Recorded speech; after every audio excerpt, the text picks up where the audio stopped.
Well, hello, church, and welcome to another edition of a midweek update from your pastor.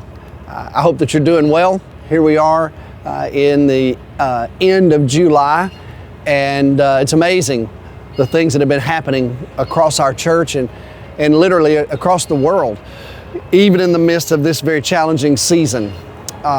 This coming Sunday, we're going to continue our conversation on Sunday morning that actually began back at the first of the summer. This summer we've been focusing on the statement from Jesus that we're to love our neighbors as we love ourselves. And so the first 2 months we've been focusing on loving our neighbors. And that's been the series that we've called the One Another's. Well, this coming Sunday we're going to begin to focus on the last part of that phrase. What does it mean to love ourselves? And so we've titled it as ourselves. And so for the next 5 Sunday mornings in the month of August, we're going to be discussing a theological analysis of what it means to have a healthy love of ourselves. And I'm looking forward to sharing that with you. The first 4 Sundays I'm going to be preaching. The last Sunday I've invited Dr. Josh Stowe to share the message that day, as he's going to have a conversation with us about what it means to flourish as people and how that brings delight to God, and how emotional health and spiritual health are actually very deeply connected. So looking forward to this series with you that we'll be sharing on Sunday mornings in August. I hope you'll be a part of every single one of them. Well, I want to offer you a passage of Scripture today. We have been reading through portions of the Sermon on the Mount this week in our daily Bible readings. Our focus this past Sunday morning was on serve one another.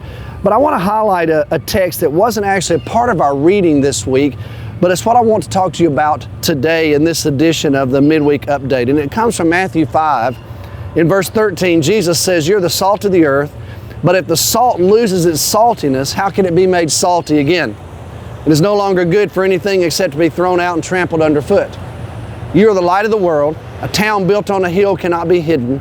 Neither do people light a lamp and put it under a bowl. Instead, they put it on its stand, and it gives light to everyone in the house. In the same way," Jesus said, "let your light shine before others, that they may see your good deeds and glorify your Father in heaven." I want us to think about that last statement from Jesus. Let your light shine. You know, one of the things that I've had conversations about, I've had people ask me, so when is the church going to open up again? And I've had just people in the community. I'll be at the grocery store, or I'll be out somewhere. So Cindy and I, we usually walk every day. I may be out on a walk and we'll run into someone and they'll say, "Hey, so when's the church going to reopen?" And I've tried to say this to everyone who's asked me that question. Well, we're not going to, because we've never closed. You can't reopen something that hasn't closed.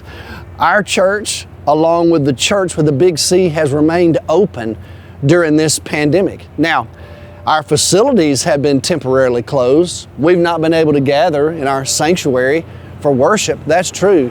But we've been anything but closed.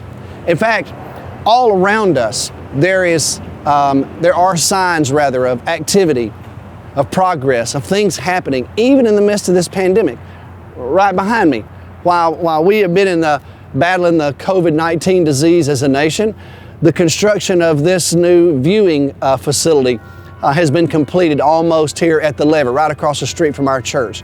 And to me, it just is a symbol to me of the fact that a whole lot of new things have been constructed during this season, this pandemic, this challenging time. And that's what I want to talk to you about today. Here's how it feels to me. I told the staff this yesterday. Cindy and I, when we're out walking, one of the things that's happened to us is we pass a group of students from India at UTA almost every day, and they're out playing cricket. Now, I'm an old baseball player, and so many of y'all know that. I love baseball, and by the way, I actually like the powder blue uniforms that the Rangers have been wearing. Just saying that, but nevertheless, I love baseball. And so I've gotten to where I've stopped some on our walks, and I'm watching these guys play cricket. Now, it looks familiar to me. I mean, they've got a bat, there's a pitcher, and I'm watching, the guys will hit and they'll run. Sometimes when they run, though, they're holding their bat in their hand. I haven't really done any research yet, but I'm watching and learning, and I've decided I'm going to learn a bit more about that game. But I say that to say this to you. Here's how it feels to me right now in the middle of this pandemic. I feel like I'm an old baseball player playing cricket. I mean, I recognize it somewhat. It's familiar. I'm still batting. I'm still preaching. I'm still teaching. But the rules have changed.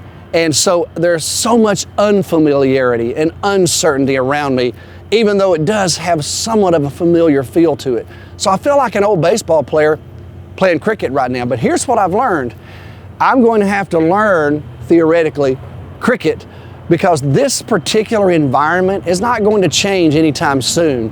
And even when it does, what's in front of us is going to require some new skills from us. And so I'm never going to forget how to play baseball.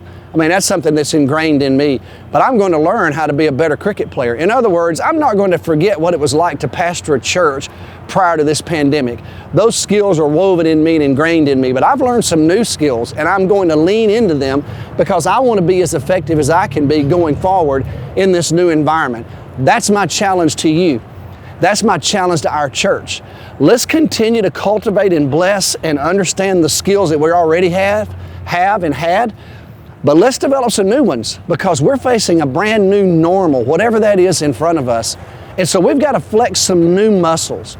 And so just like this building behind me has been constructed as a new construction during this pandemic, some new things have been constructed in our church and some new skills have been developed.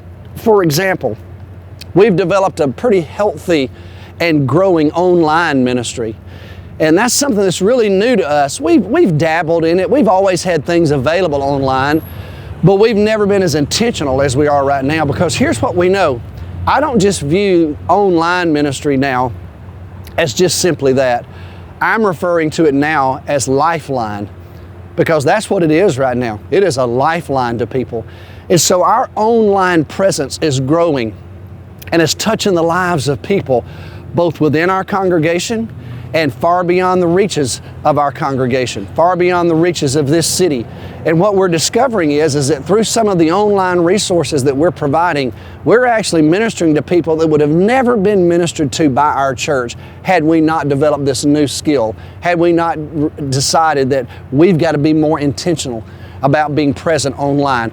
You might say, well, you know, Pastor, I hear that, but you know, online is not the same. You're exactly right, but it's better than nothing. Can I get an amen? It's better than nothing. In fact, right now, for a lot of people, it's their lifeline. And so what I would tell you is we're going to get even better at it. We're going to be even more intentional about it as we go into the future. It's kind of like learning cricket. I recognize some of it, but some of it's brand new to me. And so our church during this season has been constructing some new things. Think about it. We've got parents right now who are way more involved, way more invested in the lives of their children than they might have been prior to this, way more connected to the educational life of their children. Now parents, I realize that's a challenge right now, and trust me, I'm not making light of it, but here's what I would tell you. I've been hearing from some families who have developed much deeper relationships with their teenagers during this season than they ever thought possible. There's been some family unity, there have been some family projects, there have been some neighborhood groups that have begun to materialize that never existed before prior to this pandemic. And so there are some new things happening, and our church is starting to put some ministry in places that we never had ministry in before prior to all of this. And what I would tell you is that's continuing to be the future for us. We're going to continue at some point, of course, we will regather as a church. We know that. We're going to regather for Bible study. That's in our future. I don't know when, but when it does re-emerge, it's going to be right alongside some of the things that we're already doing. We're flexing new muscles. We're developing home packets for families so that they can cultivate their spiritual life at home.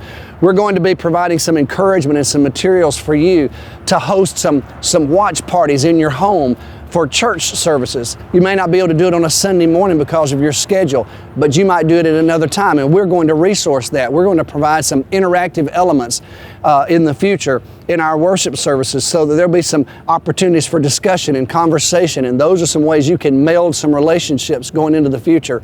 In other words, we're going to see some new construction. We're also going to take advantage of what we currently have. We're exploring some opportunities right now about how to better minister to this community. minister to our families, minister to our school children, minister to our teachers, minister to the people that are in really hard places right now trying to make decisions. And while we've been at that, there still have been ongoing ministries that have flourished during this season, that have met real needs. Mission Arlington has not closed during the COVID crisis. Our counseling center, Soteria, has not closed during the counseling center. Providing pastoral resources to people, the ministry that Josh and I are engaged in on a personal level, has been flourishing during this season. We have met with countless people, and we're walking through issues with them and blessing them and praying over them and helping them find paths to a new kind of future. We are seeing Bible study groups in neighborhoods and communities. We're seeing growth groups among our college students. Our college students have been volunteering at Mission Arlington this year in fresh and new ways because we don't have groups coming in this summer like we always have at Mission Arlington. And so our own local people have been invested alongside with the staff of Mission Arlington during this season. We're just seeing all kinds of Bible study opportunities and people being involved in those Zoom Bible study meetings that haven't been involved in Bible study ever at our church. And so things are happening. We're also still connected in ministry both throughout this city and literally around the world. You know, last Sunday morning, we heard a message about our connections to the cooperative program. And I really appreciated hearing a word from Chris Liebram. He's a longtime friend of mine. Chris was a little upset after the service played on Sunday because he realized he had misquoted the amount of money that our church invests through the cooperative program. It wasn't $21,000 last year, it's $261,000 last year. So your $261,000 that you invested through the cooperative program has touched the lives of thousands of people across the state of Texas. This very week, God's using that investment. We have over 160 staff members from our Baptist student ministries on our college campuses across the state of Texas. They're on 105 campuses, touching the lives of 150,000 college students. Well, those 160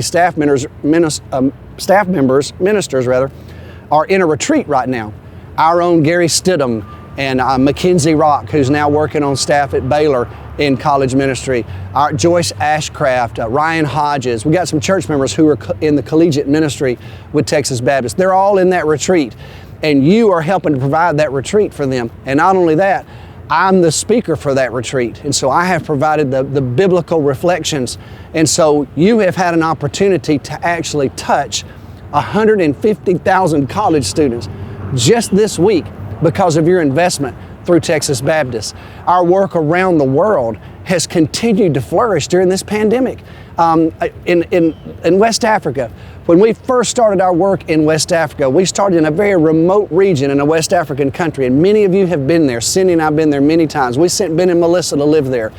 We don't have anyone from our church living there now, but we have an indigenous worker who is engaged in ministry, and he's working in the very community where we've been invested for many years. This past month, we have 5 new believers who have converted out of that folk Islam and found their way to Christ during this pandemic, and God is blessing that work. Our workers in Europe right now are expanding their ministry much like we are in an online presence. And here's what we're seeing. We're seeing their ministry grow because there are people who are joining, people who are expressing curiosity, people who are being affected by the proclamation of truth and discipleship in an online ministry in ways that they never joined personally. The anonymity that's available for them, their ability to access it, has allowed us to grow ministry in the places where we're already invested during a season where we've not been able to do some of the other things that we're accustomed to doing. So we would not have been doing these things. We would not have been reaching those very people had we not had this opportunity come our way. And our work in Sierra Leone has been expanding during this season. We just shipped a huge shipment yesterday to Sierra Leone, and we're providing all kinds of resources and training materials to our workers there who are working for Pastor Emmanuel. These church planters, we have over 100 of them now. We have over 5,000 believers in this church planting network now in Sierra Leone, and you're helping to make that possible through your faithful giving to the missional life of our church. We're expanding our dental ministry there. We just shipped over thousands of toothbrushes and toothpaste and training materials, and we're going to be taking those up into the villages once our workers are able to return back to Sierra Leone. All that to say, yes, this has been a challenging time. I know that. It's been painful for many people. I know that. We've had people in our church who've been sick with COVID. We've had many people in our community who have. We've had deaths in our community. We've had isolation. We've had a loneliness. There are a lot of things that have occurred.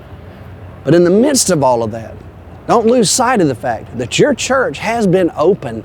The church has been open. New construction has happened. New kinds of ministries are emerging and growing. And that's the hand of God at work. So let's lament as we need to, but let's seize the opportunities that are in front of us. And I want to invite you to join me in learning how to play cricket, if you will, realizing that we're developing some new skills, but I believe God is going to use those into the future. So with all that said, I hope it's a word of encouragement to you today. As always, you know that you can call us, you can email us. We would love the opportunity to assist you in any way, to assist one of your family members, to answer any spiritual questions you have, to guide you in making spiritual decisions, just to help you better understand how to maybe plug into ministries that are available to you right now if you're not sure what they are. Give us the chance to help guide you in that process. But as always, I love you, I'm praying for you, and I look forward to seeing you soon.